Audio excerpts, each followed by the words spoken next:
Hi, I'm Emma. And I'm Helena, and we both work at the MS Trust.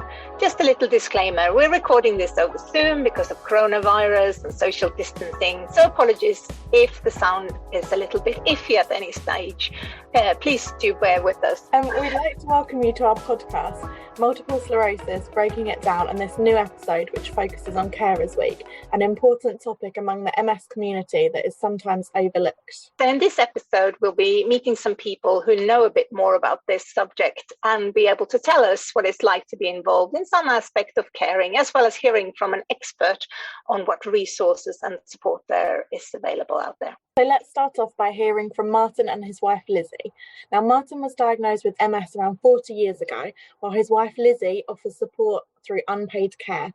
They told me about how they approach their relationship and the importance of allowing one another the time to explore their own hobbies and interests.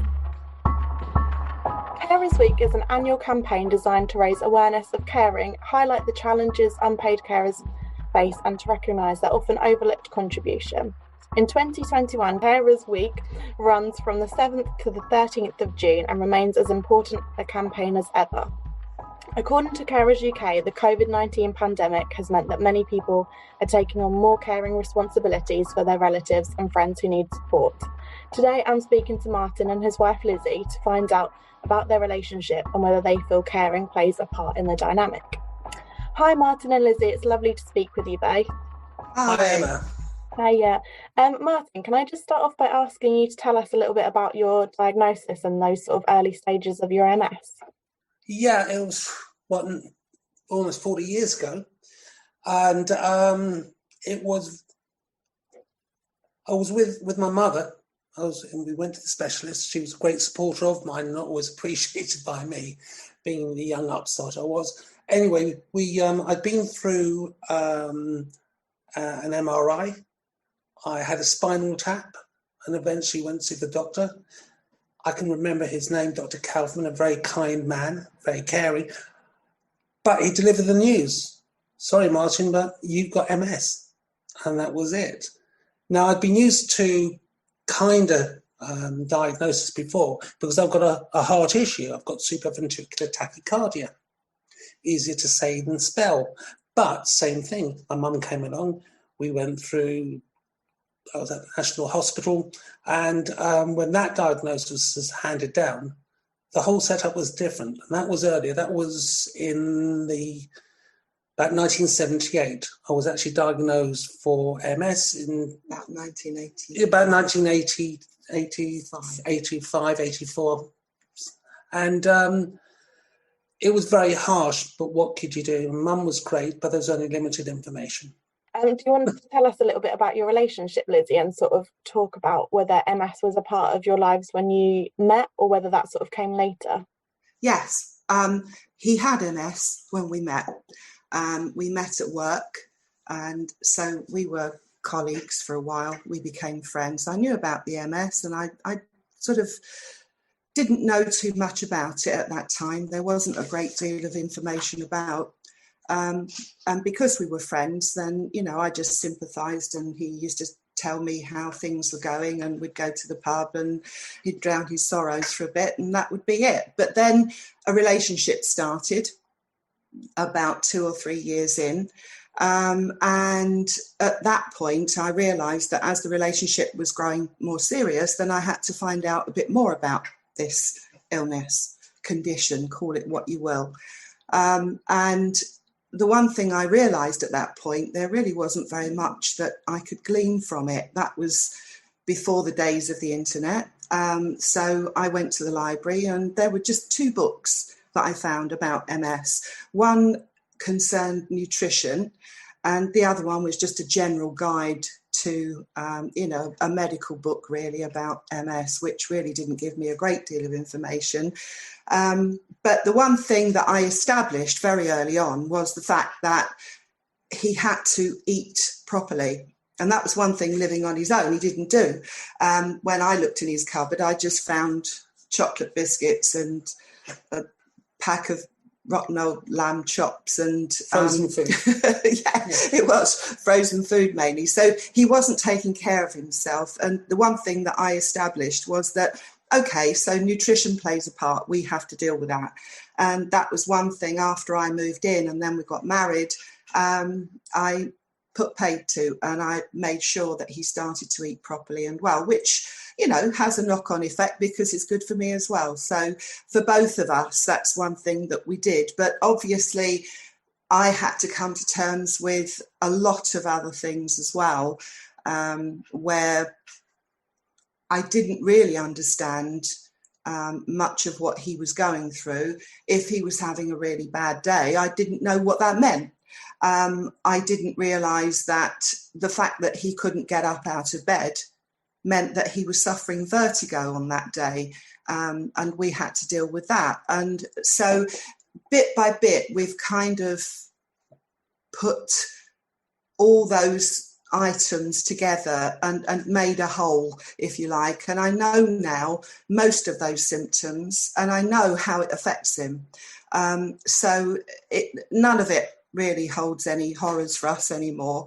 It's inconvenient, yes. And obviously, being much younger, we had to cancel many arrangements quite often because he wasn't well enough to go. And in those early days, again, as I say, I didn't really understand why. Now I do. But for a lot of people, newly diagnosed, it must be so difficult for them because their partners, their friends, their family just won't really know what they're going through. And I think that's something that grows over the years. Yeah, so would you sort of say it's been a sort of learning curve over the time then? Absolutely. Yes, it has. And it's something that has grown. But, you know, we've been married for nearly 30 years now. So it's something that we have grown up with and we've come to accept. So at the MS Trust, we hear quite a lot of different perspectives on care and multiple sclerosis. How do you guys sort of approach that subject? Do you prefer to sort of take the light-hearted approach? Do you, as you mentioned before we started the interview, you sort of just see it as a marriage first and foremost, and then whatever comes along with it, you tackle, or how do you approach that? I think the one thing that we've established over the years, it hasn't always been this way, but we realise the only way to tackle it with some form of positivity, because initially when I met Martin, he was very negative about everything, understandably, and he had every good reason to be, and I you know, don't disagree at all. But we've realised that being negative actually doesn't do very much for you, mentally or physically.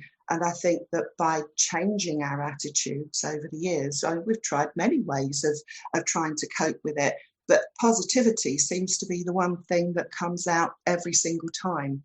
And yes, like you say, you know, I'm his wife. I've grown into the role of carer. It wasn't something that suddenly changed and we said, oh, right, today I've got to be his carer from here on in. It wasn't ever something on a CV, but it was something that we realised had to happen because he needed more and more care as time went on. But I would have done it anyway because I'm his wife. And as far as I'm concerned, that's what you do. From my point of view, for decades, I mean, because I've had it for that long, I was the most uncooperative MSer you could possibly meet. And I don't think I'm unique with that because, hey, I've got MS.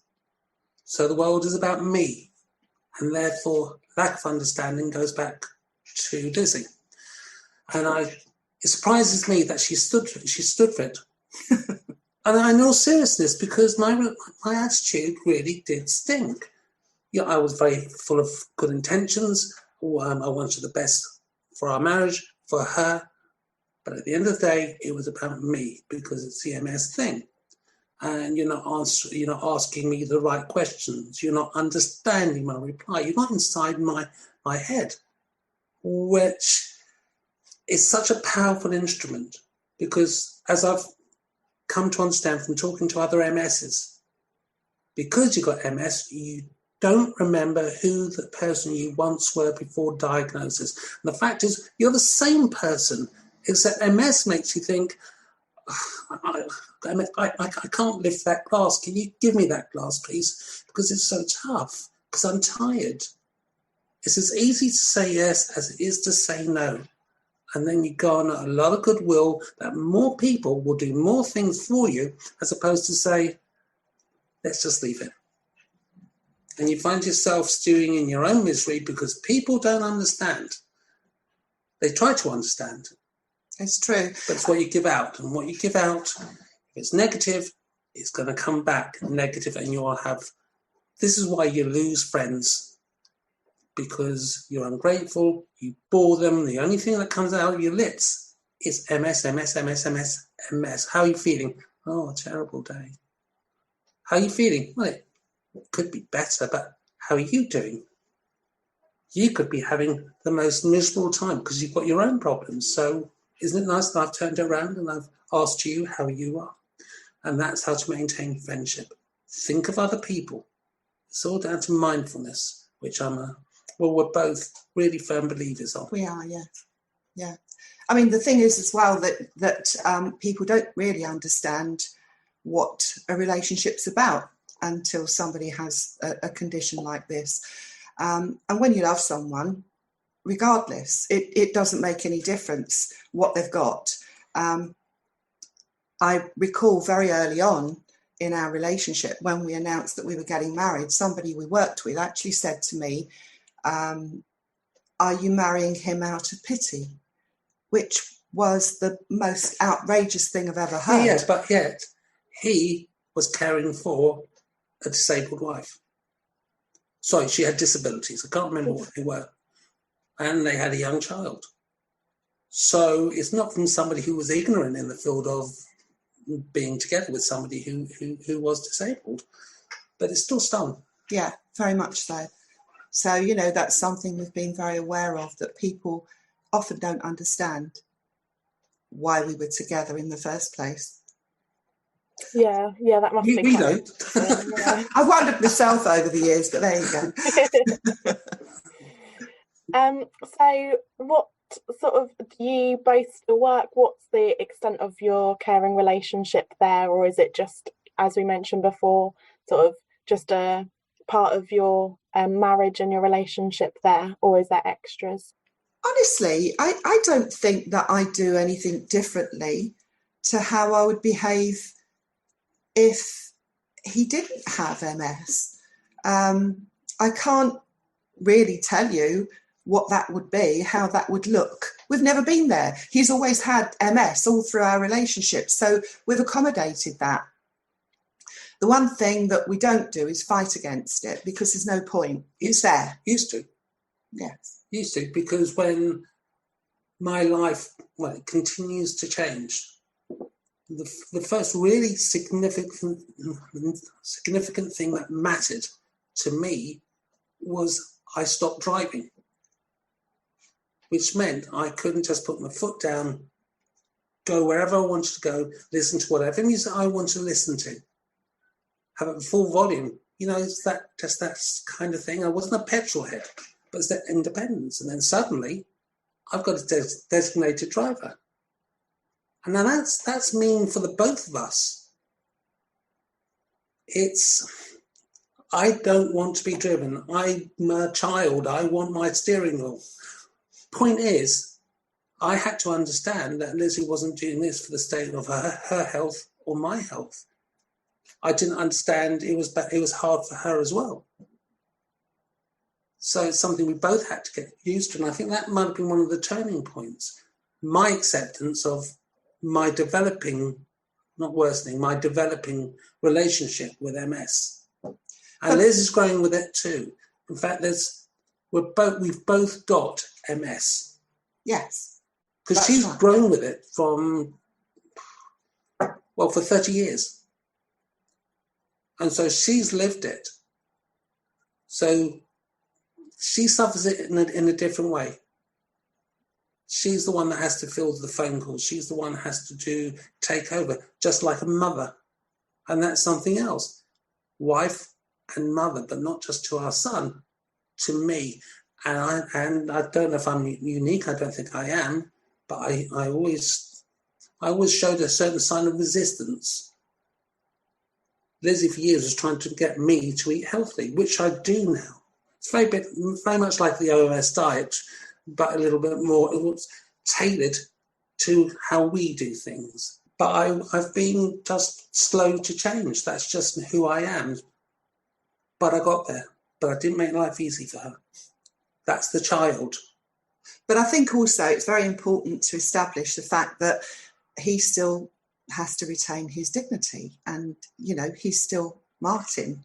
And he's the same person that he was 30 odd years ago. So I can't take that away from him, and I wouldn't want to. And I need to retain some of my independence too. So it's very important from a carer's perspective not to forget who you are. Yes, all right, it's now, I'm retired now officially, but it's basically been my full-time job for quite a long time to take care of him. But he still has his own independence to a degree, and I need mine as well. So it's important, and I found that joining a choir was probably one of the most satisfying and right things that I ever did throughout this, because for one thing, I didn't think I could sing. But when I joined a choir, it meant that there was friendship, there was a way to get out and do other things and be away from home. So as long as I knew there was somebody in the vicinity to keep an eye on him, and if he needed anything, or if there was anything amiss, which our son has always been around for that. So he's wonderful in that regard. And it allows me still to be me and do something on my own. Really so important. And I love gardening as well. We've got a garden, and I enjoy pottering and doing whatever I need to do out there. So, it's very important. Yes, I will care for him as much as I feel he needs it, and as much as he will allow me to. But also I don't lose sight of me. And that's really, really vital for a carer. Really, really important. You've got to get out there sometimes, because otherwise you just in the end throw your hands in the air and say, well, I can't do this anymore. And that's no good for either of us. Yeah, that's understandable. I think, like you say, it's really good that you still are able to have your own sense of identity and have your own hobbies and interests. Is that something you've sort of had to be really conscious of and have discussions around and say, look, I'm going to do my thing now and you can do your thing? Or does it just kind of naturally flow as part of your relationship? I think it was a conscious decision, really. I knew that I needed to do something else, because your life can become overtaken by the enormity of what you're taking on. And you don't actually think about the fact that you're taking all that on, but suddenly you realise that there's nothing else in your day. And our son was away from home by then. He'd gone to university, and it was like, what do I do now? This is it. This is my role in life. I'd retired, and I was looking after him and just doing whatever was needed around the home. And I thought, this is not me, because I've always been a very, very busy person. I've always been a career person, and I was always very involved in everything. And I knew that I needed more out of life. I needed more fulfillment, more motivation. And I write as well. So I enjoy doing that. And so I specifically allow myself time to do that on a daily basis. This is my time. I need to do my writing. All right, it might not be at the same time every day, depending what the needs are of the day. But it's very important to do that and to establish that you have to make time for yourself. So just sort of touching on that, do you find that you've got a strong support network around you? Have you spoken to other carers or people in a similar position, or are there any resources that you find really useful? We have a very good network of friends and family now. We decided to make a move. This was is less than 2 years ago, actually, that we moved back from where we were living in Dorset to London. Fast forward back 22 years. 22 years and a smidge, where we moved to Dorset because my health wasn't great. and going to Bournemouth, the Dorset Sea Air, always seemed to do something when we went away for a break. So me, on a spur, say to Lizzy, come on, let's move to Dorset. That's it. And Lizzy, being supportive, said, well, I'm not sure because we're away from family and this, that and the other. And I said, oh, it'll be fine. Don't worry, think of the advantages. And I bamboozled her to my way of thinking, which is being a bloke, being a Capricorn, being misogynistic, if you like. I had to have my way. So we moved, we swapped this Barrett's 3-bed semi for a bigger house in Dorset because you could get to a better way of life. Things went well for quite a while. We got a beach hut. I did my writing down there. I wrote a bestseller about Shakespeare at the beach hut, did interviews at the beach hut, and everything's going great. Josh is having a great time. Liz is, I didn't realise, not having such a great time because she was away from family. And then a couple of years ago, my health was not great. It was deteriorating. Josh wanted to move to London. That would have left just the both of us. No family. And who was the support for Lizzy? The penny was starting to drop with me. We had great friends, but they weren't family. And there's a difference.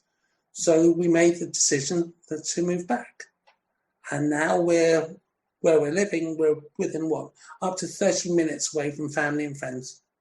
Yeah. And they have been fantastic. Yeah. When we told them what we wanted, I thought they could have just shrugged their shoulders and said, okay, you left us and you're coming back when you want to, and be very dismissive. But they weren't, because they were actually caring about my health, about how Lizzy was coping. And that was a side I'd never let myself be open to before, that people cared in the family that much, because I always pigeonholed them in a particular way of not caring enough and not caring in a particular way. And you know how it works. You must have heard it. It's like my eyes were opened up to a very rich life, a rich tapestry of care and concern. And although we thought we had it great in Dorset, living the dream, close to the beach. As I said, we had a beach hut, didn't we? We had a big house. Such was the spending power of moving from London to Dorset. But nothing like this. And that was when I began to start appreciating my life, our life. And that's when mindfulness began to take part. And instead of bitching about how poor life is, actually, it's not. And no matter how many bad days I have, they're not so bad. But I think what comes out of that, and the point to make regarding support, is the fact that I wasn't completely honest, and honesty is a very big factor. And I think that the one thing I thought I was Superwoman and I could do all this. And when he said, yes, we'll move to Dorset, and I said, well, I don't know. Like he said, I'm not sure that that's a very good idea, because what happens if you get really ill and I have to cope? Oh, it'll be fine. We'll manage. People die. And I didn't. Yes. And you know, sadly, we've suffered bereavements in our families, both of our families. And we've had to rush back and, you know, deal with all the fallout from that, which was really very, very sad and very distressing at the time, because you couldn't be there for the people that needed you. And I think that the one thing that I didn't do was put my point of view across. That's one thing I've learned. I didn't want to upset him. I didn't want to stress him out. I felt that, you know, if he wanted to do this, it was probably, yes, okay, we'll do that. We'll do whatever you want, because I just want you to be well. I just want you to be happy. I don't want you to be stressed out, and I don't want to bring on a relapse. So, yes, I will go along with what you want without thinking of the wider implications of that. And one thing we realised after the realisation hit that we were going to be quite isolated was that we couldn't travel back as easily anymore because we were both growing older. He was growing frailer. His condition meant that he couldn't travel very far. So we had to move back to where we had support. And we moved back to family, to very old friends who were there for us and our son. And so, you know, all in all, we have a very good support network. And the other thing, which also comes under the honesty thing, and about being straight with people, is the fact that you should never be afraid to ask for help, which is something that I was always fiercely protective of that. My training was as a secretary PA, so I was always the one who coped. I was always the one who got on with everything. I was the calm, unflappable one. And yes, you know, there's a crisis, we get on with it. Go and ask Liz, she'll deal with that. And that was one thing I was used to dealing with, one thing I was used to doing in my life. But there are times now I realise that I can't do it all on my own. I need help. I need somebody to step in. I need somebody to say, okay, I'll take over. You go and sing, do whatever you're going to do. Go and do yoga, go and do the garden. Just, you know, I will be here for him. And I think that that's important as well. It doesn't mean that people are saying to me,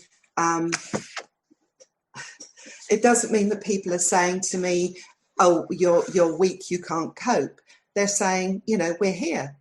We're happy to help you. We want to do whatever is going to make your life easier. So now it's lost that stigma, and I don't feel that I've failed just because I need to ask somebody for a bit of help, because it's beneficial to both of us. That's really good, yeah, because I think in general a lot of people struggle with that balance of independence versus knowing when to ask for help and sort of accepting that asking for help isn't a sign of weakness. It's not. The other thing to introduce at this point is, as I said, we have lots of nice friends, great friends in Dorset. And Liz gets invitations to go back, meet old choir friends and others. And we had a conversation, maybe only last week, very recently. She said, now restrictions being lifted, she's going to go back to Dorset. And I said, hey, that's fantastic. And she said to me, because I was thinking, great, I'll have the day to myself, because I'm not going to travel. That 100 miles is just too far. She said, I'll speak to Josh, our son, who lives in West London, to come over, spend the day with me. And I said, no, I don't want looking after. I don't want. Without thinking, Lizzy needs the reassurance that I'm going to be okay and not have a fall or a topple or one of the many things that I do in the course of a day, because I have this habit against my will of being pulled backwards. My legs take me in a different direction. My knees aren't so supportive. And then I had to think about it, yes, I've got multiple sclerosis. I am disabled. It's the acceptance thing. I'm not going to be independent. I barely do much cooking around here. I don't like knives. I don't like the sharpness. I'm generally right with a kettle, but I don't do it that often because Lizzy takes care of all that stuff. And I'm not useless, but there's a routine, and that routine could bring a little bit of ineptitude on my part inadvertently, and I'm here by myself. I scold myself, I cut myself, anything, an accident going to the toilet.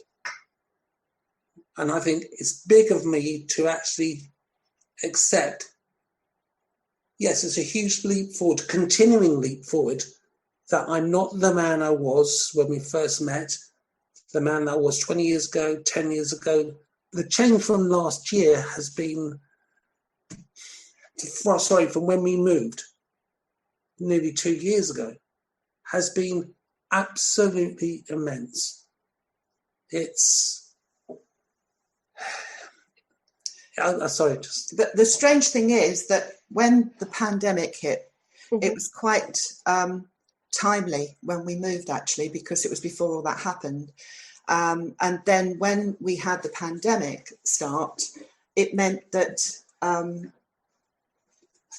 we knew that there were people just down the road from where we live, which psychologically made a big difference. We couldn't see them, which kind of defeated the objective of smoothing back in a way.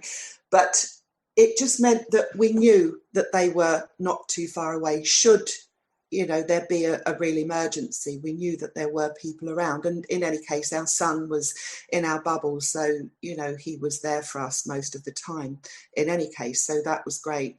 But yes, I think it is a very good thing to have that support network around you. You need to have that. He struggles with it, as he says, with not having the independence, but he now realises that it's something that is really important, and for my peace of mind as well. So from a carer's point of view, if I know that he's got somebody on hand, that nothing bad is going to happen, then I can go off and have a nice time. Otherwise, I'll be worried all day. So there you go. Yeah, I think, like you say, the last year or so has definitely made us realise how important it is to know that we've got that support network around us. Absolutely. And family and friends are nearby. Yeah. Yes. So throughout your relationship, what are some of the biggest challenges you'd say that you've perhaps faced together? I think, some of those things we've covered already, in as far as honesty. Really important to be honest with each other, totally honest, and for both of us to see what the other one's needs were and establish that and find ways of coping with that. I think as far as other people are concerned, there are challenges there as well, because one of my biggest bugbears is about the invisible disabilities aspect of things. And many people with MS don't look disabled. And the one thing that I've seen so often, we'll get out of the car, he's in a disabled parking bay, and he puts the badge up and somebody will tackle you. Even now, if he's got a walking stick, he's not in a wheelchair, so he can't be disabled. Why is he using that space? I've lost track of the times that I've chased somebody down the road saying, "Oh, hang on, just a minute," because they normally turn tail and run when I say, "Well, actually, he's got multiple sclerosis. Have you got a problem with that? Would you like to come and find out a few of the facts? Let me tell you." And then they don't want to know. It's like, "Oh God, what have we said?" And away they go. But I think that as far as Martin's concerned, the other thing has been using a disabled toilet when he's not obviously perhaps disabled. And people think, again, there's the wheelchair thing. Oh, he's not in a wheelchair, so he obviously doesn't have the right to use a disabled toilet. Do you really have to explain to somebody about the problems that somebody with MS has to go through using a toilet? Do you really need to explain that you might have a catheter, or that you might need a bit more space, or you can't just go in and use a gents urinal? Why should you have to do that? Why should you feel the need to do that? And I feel very, very strongly about people with MS or other disabilities that are invisible. Just because somebody looks okay doesn't mean they are. And I think that is the one thing that has come out of this for both of us, is that you really shouldn't judge. You really have to know a bit more about the people before you make a judgment on anyone. And I think that's made us very much more tolerant, if you like, of others, and less keen to judge somebody until we know more. The lockdown process has been very levelling for other people, non-MSers, to live our life, where they can't go to do what they want to do, they can't go and spend their own money, they're restricted, and boo-hoo, isn't life tough? Welcome to our world. But where I've found people have been extraordinarily kind has been when they've seen me and my stick. They part like Moses parting the Dead Sea. or the Red Sea, and they give us space. And that's been a new development over the last 16 months or so. I think it's because of the stick that I've got, which was my father's. It's a cabbage stalk stick. Now it's been wholly rejected by the professionals because it's not a proper stick. A silver one. It's one that shows you've got a proper serious illness. But although this is frowned upon, it's a great conversation piece. And the way I figure, it's only a stick, and if you're going to fall, you're going to fall. Regardless, it makes no difference. But that's been a great comfort to me. And people seem to respect the stick. Other people who use sticks, older people, generally older people, I have great conversations with these ladies because they're generally ladies. And it's not stick envy, but it seems to alter their day and brings a smile to their day because they're out of their stereotypical day of what an old person, well, we're old people, but they're that little bit older and they use a stick and they're treated in a particular way. And you don't know anything until you've had a good stick conversation. And I'm being serious. It's a good conversation starter anyway. And it's like you wishing that person that you'll never see again, but you're genuinely wishing them well because they're actually very outgoing. So maybe it's my staff, like Moses has his. How biblical is that? No, that's really nice because, it's really good at the minute when people have nothing to talk about except sort of the weather because they haven't been doing their usual daily routines. I think a stick, that's a really good the conversation is usually, have you had your jab yet? Or that one. That's the other one. Yeah. It's there are some amazing people out there who are just a little bit more understanding than they were before lockdown. COVID has been, it's not been great. Let's not forget that. But people have actually evolved. They've been kinder. It's when Caroline Flack died, in her farewell note, she wished that everybody that people would be kinder to each other. And that lasted until the next insult was posted on Twitter. Lasted no time at all. While everyone's saying, poor Caroline Flack, that they took no notice. But we're noticing kindness. And we wouldn't change a thing, would we? No, we wouldn't. That's really good. Yeah, I think it's a shame, obviously, that tough times have to happen for people to pull together, but people at least do that, and it's nice to see everyone being more friendly and kind to one another, like you said.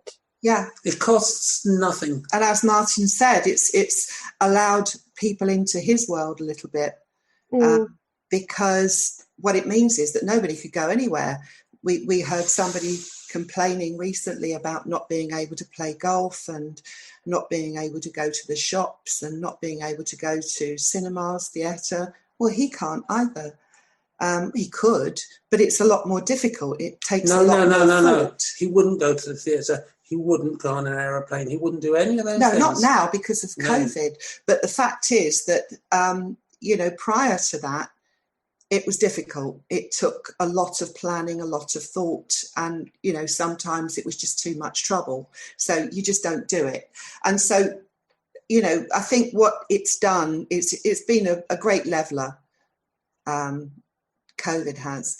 And whilst I'm very happy that everybody is being able to get back to some sort of normality now, and let's hope that continues, we go back to how things have always been for us, which is always having to think about it. I'm the constant risk assessor, if you like, because I'm always looking at, well, actually, that place we're going to, there's a lot of steps there. He's not going to be able to get up there if they haven't got a lift. And so, you've got to think ahead. You can't just go out and do the things that other people take for granted, that I take for granted. But I'm more aware of it now because of Martin. And so I have to take that into account before we go anywhere. I think that is the one thing that other people have experienced in some form or another during the pandemic. We are we've both had both our vaccinations now, and so yes, we do feel a lot safer. But that doesn't mean to say that we're automatically going out there and saying, hey, this is fine now, we can go and do whatever we want to do. We're going to jump on a plane and we're going to go and have a party with people. We can't do that. We are still very, very cautious because we've spent the past 16 months taking care of each other. I've been very aware of his, the need to keep him safe. And he's done the same for me, actually, because we don't really want either of us to get ill. And so we've sort of been looking out for each other all the way through this. And I think that to allow us to lapse now would be a tragedy, to be honest. And, I think that goes for anybody in our circumstances because, it's still out there. There will still be COVID, just like there's always going to be flu. We're not planning to go out there with loads of people. We just can't do that yet. We still feel very cautious. But it's very nice to be able to get out there and see people again and have normal conversations and being able to go for a meal. But it will be done cautiously and slowly. June the 21st doesn't really make any difference to us because if they say, yes, all restrictions are going to be lifted, then we'll still be proceeding in our cautious way in any case. So I guess looking at the last year or so of lockdown and further ahead and behind, what would you guys say that you've learned throughout the course of your relationship together? And do you have any tips? We like each other still. No, we know couples,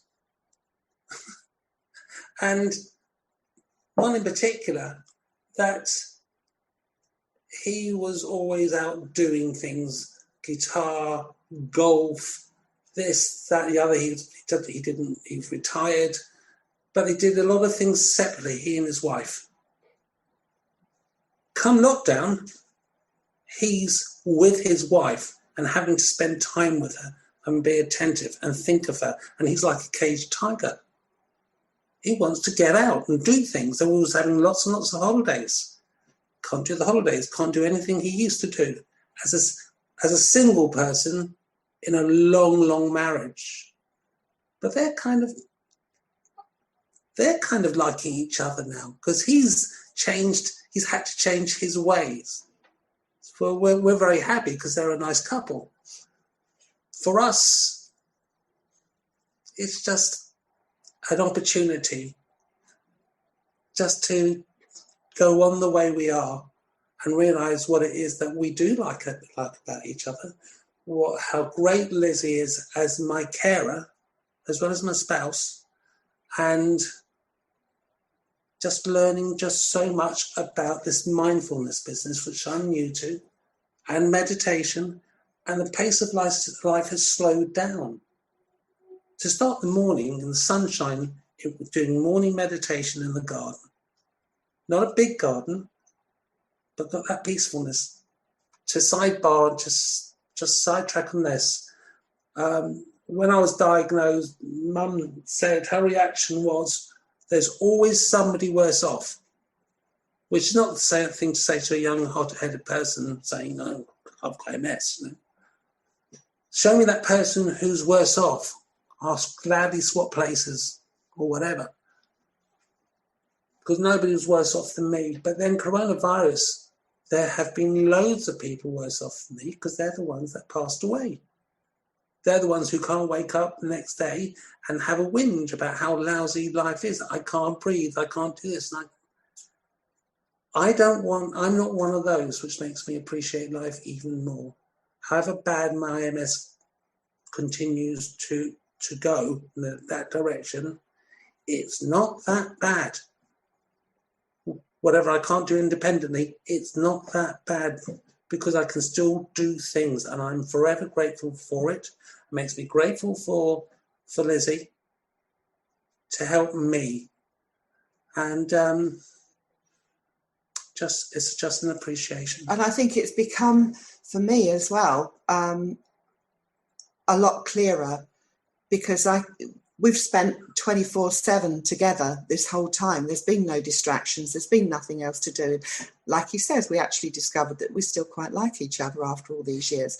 But what I've done as well, and this was a great thing. I knew it really, but it was just a case of getting on with it, I guess. Because we couldn't go out, as we have done occasionally, for a meal, or we've had a takeaway or something like that, I've cooked everything from scratch. Everything is fresh. We've had all our food deliveries. Obviously, I've not been going to the supermarket, but, we've had all our food delivered. We've been fortunate in that. And, if we couldn't get a food delivery, our son's been able to shop for us, so it's not been an issue. But I've been cooking everything from fresh. We've eaten loads of vegetables, loads of salads, fresh foods, and it's been a revelation, actually, because I think we both feel that much better as a result. And the one thing that I discovered right at the very beginning of all this, the one thing that you have to do is be healthy on the inside as well as the out. And that is a very big plus point for me, because I realised that over this pandemic, I've honed my cooking skills as well. I was never a particularly bad cook anyway, but I've spent a lot more time because I've had more time to do it. I've been here. So it's been quite a very good thing for us. And we enjoy it. We make an occasion of it. We sit down, we eat, and we put music on, and we... What do we do? Do we have date nights? Not really date nights, but it's a time that we can sit down together. We can talk about what's happened, whether it's mundane, whether it's about what we're going to watch on the telly. It doesn't really matter. But we can actually have a discussion about something over a meal that's doing us good, and we can switch off, forget about everything else, all the problems of the world, and we just get on with life. And the next day we get up and do it all over again.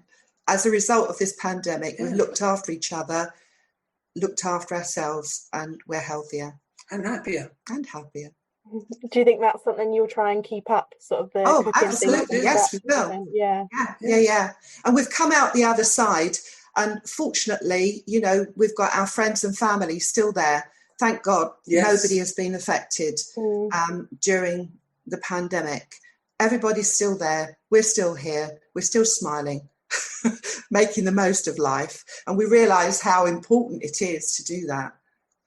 Because all those important things that we thought were so important, the detailed things that really weren't important at all. It didn't matter in the great scheme of things, because life was precious. My illness, as bad as it was, we cope with it. Life is miserable. Don't add to that misery. I think that's a very good sort of phrase to live by, especially at the moment. Yeah. So sort of just finishing up now, really, what if you had to give some advice to another couple in a similar position, perhaps thinking of if they were having a conscious decision about taking on caring for one another, what would you say to them? Oh, embrace it, because you don't want a stranger doing it. You don't want a stranger being...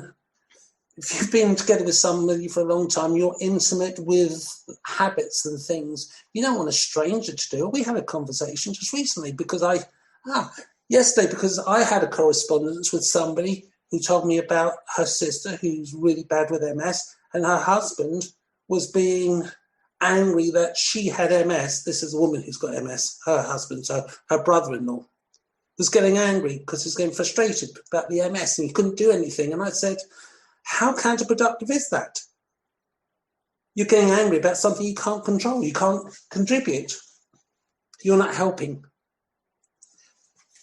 I think the one thing that I would say is that it's something that other people have probably been through. Ask for help, as I say. On Martin's website, I often get people contacting him, and in a carer's capacity, and he always passes that over to me, and I speak to people regularly and say, if I'm not going to stand on a soapbox and say, hey, this is what you should do. But what I can say is that because we've been dealing with this for over 30 years now, very likely we've been through a similar scenario. I can tell you what we did, how we coped with it. And, you know, if it might help you, it might not. But at least it helps if you know that somebody else has been through it and you're not alone. And I think that's one of the most important factors, that people realise they're not alone. They don't have to cope alone. There are people there that will help. If you don't have, you know, I mean, there are people who don't have somebody to take care of them, as Martin has with me. If that's the case, then they shouldn't be afraid to ask. There are so many different bodies out there that will give support, that will give help. And if somebody's really desperate, we're really, really happy to help, to talk to them and to give support wherever we can. And we've done that many times. And there was a lady quite recently, actually, who I was able to, she gave me a scenario which we'd been through, and I was able to tell her, this is what we did. And she came back and said, thank you for that, because we tried it and it actually worked. So it's nice to know that you can help people. And I would say you have to be, the main thing that I've already said, you have to be honest. You have to level with people, and you should never be afraid to ask for help. Yeah, I think that's a brilliant way to end on that. Thank you. And thank you so much for speaking with us today. It's been an absolute pleasure. You're welcome. Thank you for the opportunity. That's all right. I just want to end it by saying to MSs, life really isn't that bad. There are people who have got it bad, but just to remember who you were before you had MS. You're the same vivacious, happy person with great anecdotes. Don't worry about what you can't do now that you used to be able to do. You're older now, so you wouldn't be able to do those things anyway. You used to run, say, 100 metres in, say you did a 10-second 100 metres, 1 minute 100 metres or whatever, but you're never going to replicate that speed again. That's the past. Live in the present. Live with what you're able to do, not what you can't do. Because what you can do is probably really, really good. Yeah. And the watchword always is live life, not MS. Yeah, I coin that with everything that I write. I hashtag that, live life, not MS. Now, if this was a commercial podcast, here is where there would be an advert, but we're a charity, so we don't do that. So instead, we'd like to take this opportunity to tell you about our fantastic resources for people with MS. Our website, which is mstrust.org.uk, has tons of information and resources for people affected by MS, including those caring for people with the condition. In our A to Z of MS, we also have a whole section containing useful information for carers, where you can find out about things like carers assessments, carers allowance, and other organisations which can help. Next, we'll be chatting to Roma, who is the Carers Policy and Engagement Manager at Carers Hertfordshire. Carers in Hertfordshire is a local caring organisation for the county in which we, the MS Trust, are based as well. But they're also an associate members of Carers UK who work across the whole country. So hi Roma, thanks so much for joining me today. Could I just ask you to start off by telling us a little bit about Carers in Hertfordshire and how your role, what your role includes at the organisation, please? Yes, certainly, Emma, I'd be pleased to. Carers in Hertfordshire is a charity, a voluntary sector organisation. It was set up 25 years ago last year. We were due to have a big 25th birthday party, but of course the COVID pandemic put paid to that. So we're now in our 26th year of operating. The organisation was started up by a group of family carers because they were looking to get more support and to have more of a voice in the county. I've been working at Carers in Hertfordshire myself since 2008. I am a carer, I have a family caring background. And I lead on the having a voice stuff, the speaking up, the being involved in discussions about services and development and delivery of the sort of support that people need. Brilliant, thank you. So what sort of services do you offer at Carers in Hertfordshire, and are there any other organisations across the country who perhaps be able to offer the same sort of thing for any of our people that aren't based in Hertfordshire, perhaps? I'll begin with the second part of that question, probably the easier part. We're part of a network of what called carer centres. I mean, we all stand alone, we're independent, but there are carer centres usually in most local authority areas where local authorities deliver social services. There are two nationwide groups, Carers Trust and Carers UK, and they can be a very good source of information about people's local group. So if a carer was looking for support in an area and didn't know where to find it, they could contact Carers Trust and ask, is there a carer centre in my area? And they would put them in touch with that centre. And there are centres certainly in most areas. They are independent, they do stand alone, so some of the services they offer and some of the ways they operate are slightly different, but they are there primarily to support carers. And I may be stating the obvious, but I'm talking about informal, unpaid carers. I say that because so often people confuse with home care workers or carer practitioners. So I'm talking about mainly family, but sometimes very good friends who are supporting someone who couldn't manage without that support. Now, we as an organisation, we currently supporting, we've got about 32,000 carers on our books. I know this is the Multiple Sclerosis Society, so I checked our numbers. We've got just under 500 people caring for an adult with multiple sclerosis. And then we've got quite a few young carers too who may have a parent with multiple sclerosis. So our total number comes up to 555. But we support families, carers, and it may be around physical disability or illness. It may be about mental health. It may be about learning disability. It may be about drug usage. It may be about dementia, but it's across the piece. So if someone is an unpaid carer, we're an organisation here that's to support them.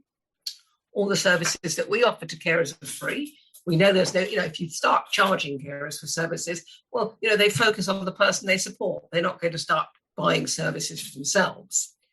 So our aims, really, one of our main aims is to make caring more visible. I mean, this is Carers Week, so I'm delighted to have the opportunity to talk to you.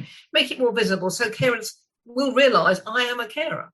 I am entitled to support and help in my own right, because so often people will think, well, no, I'm mum, I'm dad, or I'm husband, wife, whatever. This is my job. This is my role. I signed up for sickness and health. No, if someone's really relying on you, then you are a carer. And under the Care Act 2014, you have the right to information, advice, support, assessment, and if you need them, services in your own right. So we're trying to make caring visible so that we can reach people earlier in their caring life, if you like. Not when things are breaking down. We want to get in touch with people at an early stage, even if it's only to provide them with information at that stage, but so that they're in touch with an organisation that can support or signpost them. What else are our aims? Well, we want carers to have a voice. We want carers to be able to speak up. We want carers to feel they've got some choice and control about their lives, and some choice and control about their caring role. So those are our aims. So we deliver a wide range of services actually to try and meet those aims. We have a one-to-one telephone support service that's available every day of the week, 9 to 5 or 9 to 4:30 on a Friday. And that's one-to-one work with someone talking about, well, what are their aspirations? What's happening? Are they finding time for themselves? Are they looking after their own health, which is an important one? Are they getting a break if they need it? And we can offer small funding from the NHS to provide help people to have a little break. And breaks can be completely different things. I mean, some people's break is to have their hair done once a week. Someone else's break is to join a gym. Someone else's break is to have someone in the home so they can get out to the choir, or whatever it is they want to do. So that's there. So that's helpful for people. We have carers who volunteer to be mentors. So they'll walk down the path with someone who they perhaps have a similar background to. We have carers who volunteer for us and they make keeping in touch calls to people who are at home on their own. So those sorts of things going on. We have what we call a carer's passport. And this is a bit like a discount card. So I've got a colleague who spends a lot of time contacting organisations throughout Hertfordshire saying, would you offer a discount to carers? So you have a discount card, and that passport's quite a useful way of identifying yourself as a carer if you need to. But it could also mean you might get some 5% off, perhaps at the dry cleaners. When you go to leisure centre, but it's to try and make people feel a bit valued, because that's another thing we want. We do really want carers to feel valued. We want their experience to be recognised. When you think of I think they save the health and social care system about £2 million in Hertfordshire. So we think that needs to be recognised. We have what's called a carers development and learning team, and they put on free courses, and they could be just for fun. They could be something like digital photography, or they could be, we were doing ballet bar during the lockdown online. I've no idea how people managed. It was very popular. Art courses, things for fun, but also helpful things like money advice, benefits advice, or lasting power of attorney. What is it? What's deputyship? What do I need to put in place for the future? If I'm having to take on a bit of a physical caring role, how do I use the equipment? How do I make sure I don't hurt my back? So that sort of thing goes on as well. We've got a small team of admiral nurses, and they're specialist nurses who work in the field of dementia with people. And in the southwest of the county, in the Boreham Wood area, we have a small home care agency, and we also provide what we call sitting services to give carers a break again in that part of the county. And I said my job really is to lead an involvement service. So we try and make sure that carers get that platform to say it like it is. And it's been very tough for people during the pandemic. You know, our parent bodies, Carers UK, have done a lot of research that have just shown during that pandemic, most carers have taken on a much heavier caring role as services have shut down. And so I think there's a real recognition now that without family carers, the system really wouldn't work very well. Sounds like you guys do offer a real variety of different support and services, which is really great. I think it's worth mentioning our young carers work as well, because, you know, we have got young people whose family members have got a disability or an illness. It might be a brother or a sister, it might be a mum or dad. So we have a young carers team, and they will again provide one-to-one support, or in the long summer holidays and activities to get the youngsters together and have a bit of fun. And they look for volunteers from the rest of the organisation to go and help staff. That is actually quite popular. And they run an annual Young Carers Conference, so the young people can speak up about the things that are important to them too and get their voices heard. So you talked a little bit about sort of finding time for themselves and things like that. What would you say are some of the other challenges that carers face in their caring roles? Well, for carers of working age, it can often be very difficult to stay in work. If you've got a big caring role, you might go down to part-time working. You might have to stop working altogether if you haven't got an employer who's carer-friendly and will allow flexible working and perhaps has carers leave. So people tend to, you know, I think something like 3 out of 5 carers have to pack up work. Well, that has an impact on finances in the household, doesn't it? So, you know, financially people can find themselves quite badly off, which is hard. We know caring's hard. So we know that a lot of carers suffer stress and they worry and they have sleepless nights because they worry about the role, and they may hurt themselves if they aren't shown how to lift someone or help someone properly. They may hurt their back. So, you know, caring is tough. It is tough. That's not to say it isn't very positive in many ways, and people do it because they want to, and people get great satisfaction from it, but it is tough. So we know impact on finances, impact on health, impact on general well-being. And that's why people need a break. They need the right information at the right time so that they can be signposted if necessary to appropriate services, or that we can help them directly. So I think those are the big challenges to health, challenges to finances.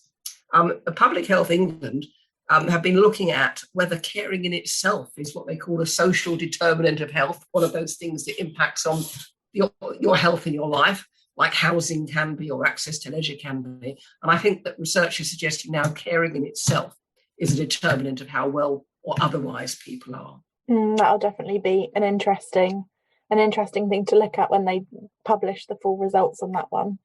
So if someone was thinking of becoming a carer for perhaps a friend or family member, what things would you say they need to consider, or any tips or advice that you might be able to give them? At an early stage, I would certainly suggest they contact us so we can talk to them on a one-to-one basis about what might be involved and what sort of services might be out there to support the person that they're going to be caring for, but also to make sure that they don't wear themselves out and run themselves ragged. So I think get in touch, have a conversation. I mean, it's often in the early days of an illness or a disability, it's often getting information. What is the future going to look like here? What sort of preparation do I need to make if this is perhaps my husband or my wife or my mum or my dad? So get the information at an early stage, because then you can prepare and then you can be clear about what you're taking on. And on the other hand, if you were someone with MS who perhaps felt like you needed a little bit more care and help at home, and maybe you didn't have any family or friends who were able to spare that time, what advice would you give them and what resources would you suggest that they look at? Well, I know in Hertfordshire we've got 3 local multiple sclerosis societies, and where I've spoken to carers who are supporting someone with MS, they do say they're a good source of support and information for the individual with multiple sclerosis. So I think they're certainly worth being in contact with. I mean, really, what are people going to need? Perhaps they're going to need help in the home with personal care. Perhaps they're going to need that sort of support. Perhaps they're going to need some general advice about benefits, or perhaps they need general advice about staying in work or finding alternative employment. So I think some of that certainly they would get through the voluntary sector, but I would be suggesting they contact adult care services certainly for a social care assessment in their own right, because what we're told, the big challenges out there are getting good, reliable domiciliary care in the home, if that's what you're going to need, making sure you're getting the right equipment to enable you to live independently and get out and about. These are big challenges for people. Or, as I say, the one that's precious to me is, finding peers, finding people to talk to, and being hopeful about the future. I've not been in the position of having a diagnosis for a condition like multiple sclerosis, and I imagine that it has a huge impact on people to gear up for that and to move forward positively. We found that with carers as well. The impact of changes in relationship are quite difficult. Well, we have got in Hertfordshire, the Hertfordshire Partnership Foundation Trust, and they do this access to psychological therapies, and some of the work they do with people around facing up to changes in your life and changes that are going to impact in the longer term. You also have New Leaf in Hertfordshire, which is a college, a recovery college, which again will offer courses to support people with thinking about, well, okay, my life has changed. This isn't necessarily going to be easy to deal with. How do I build up my resilience and make the best of that? And that's both for people with a diagnosis and for their family as well. So you've sort of touched upon all the different services that you provide and which ones people really appreciate. What would you say are perhaps some of the most popular services, and have you seen a big change in which have been most popular over the last year during the pandemic? Well, I think over the last year it's been very, very tough, really, because a lot of our activities would normally be face-to-face, and they bring some social content into people's lives, don't they? And obviously all the face-to-face meetings have had to close down, although hopefully we're going to be starting holding them again soon. So we've gone on to online meetings. It doesn't work for everybody, because not everybody feels confident in the IT digital world, but we have found a great take-up on art for fun courses. I said the ballet bar, extraordinarily enough, has been extremely popular. Some quizzes have been extremely popular, but fun things online. But people have also, or carers have also welcomed the opportunity to get together as a group. So we've run meetings for carers of people with a mental illness, for example, or physical disability, to talk to one another and meet up online because they weren't having the chance to meet up in other ways. So I think the big change has been the move to online work. Now, I think it's very likely that we and many other organisations will continue a mixture of online and face-to-face work, because this has brought in people who perhaps wouldn't want to travel to a meeting, or perhaps wouldn't be able to leave someone and travel for a meeting. It has brought in people who are at work, because we've been able to have more evening online meetings. So it's benefited some. Those who struggle with managing Zoom or Teams or whatever it is haven't benefited so well. But we have been funded to provide, I think, just over 80 tablets to people who are willing to have a go and see how it works. So I think, we will be offering that sort of support, hands-on support in the future, hopefully. We can meet up with people, how to use a phone or a tablet to get online and to be able to, even in the most difficult times, maintain contact with people. But outside the pandemic, the passport is always quite popular. The chance to get together and chew the cud and give each other a bit of support is always popular. talking to people, our mentoring service, talking to someone who's had the same journey as you, but perhaps is further down the line with it, is always popular. I think the biggest thing that enables carers to carry on caring is to have a good break, actually.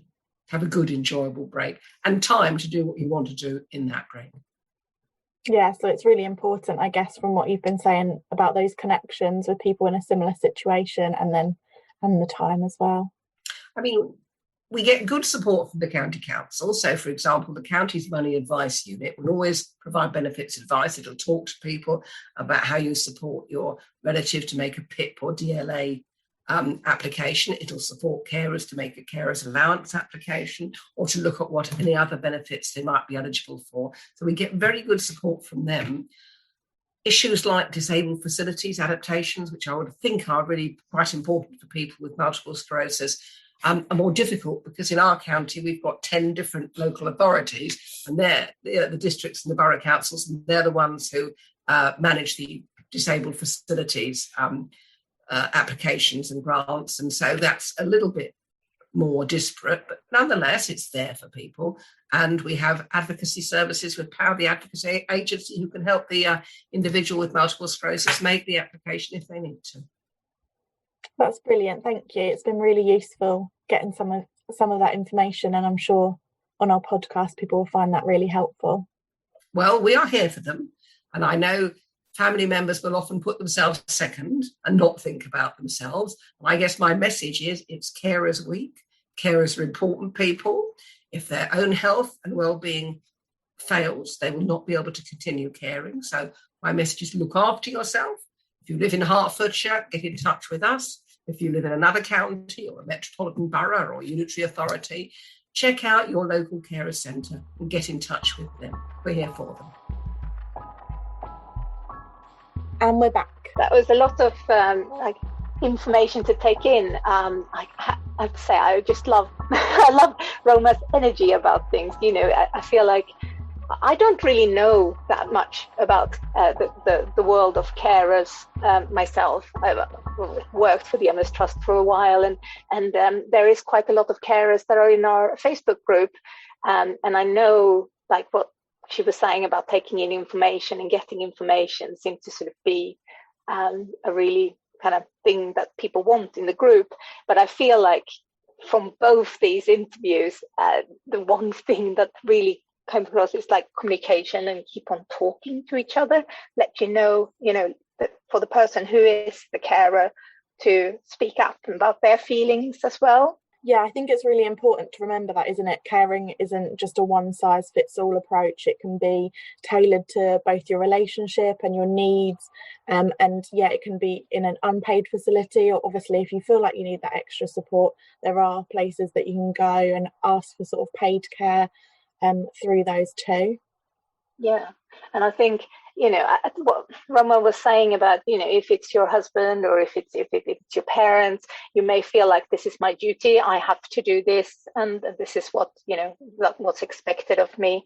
But I think it's if you have those kind of feelings, then it's really important to look after your mind as well, because it might all get a bit much, because it's if we're talking about people that are professional carers, and you were saying, it can take your toll on your own health as well, because there might be lifting involved, there might be heavy things that your body might not be used to. So I think really look for information before you think about becoming a carer, and then while you're a carer, keep on up to date with getting information, but also support for yourself. And I think that was she said about getting a break, what that may be. She mentioned going to the hairdressers or going, maybe you want to go for some exercise or going for a walk. I think all those things is super important not to neglect or push to the side. Yeah, both Lizzy and Roma sort of touched on it, didn't they? Which highlights to me personally how an important a thing it is for carers to take that time for themselves. I know everyone feels in their daily life that they don't necessarily have enough hours in the day to do everything they want, but it's sort of trying to prioritise taking that care for yourself as well as the person you're caring for. And it doesn't have to be, 2 hours every day. It can be half an hour every week, but just trying to find that time and making it a priority where you can. Yeah.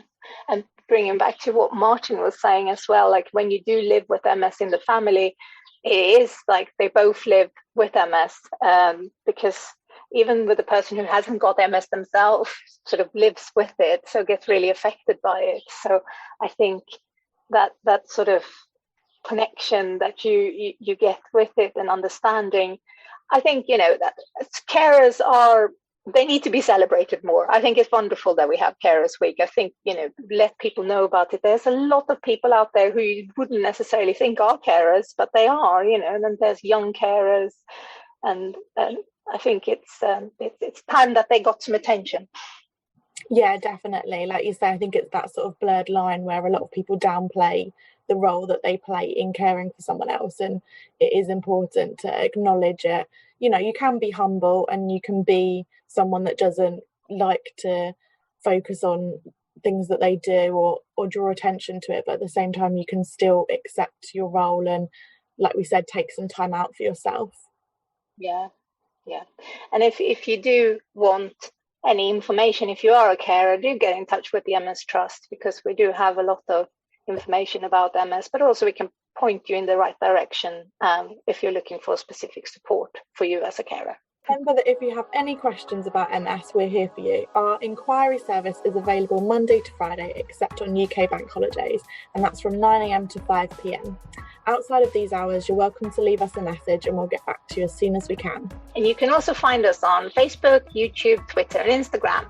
And you can find this podcast on Spotify, Google, Apple Podcast, and Amazon Music. Get in touch and, like they say, like and subscribe. And we'd also like to say a big thank you to Anne Chapman Audio for the theme tune of this podcast.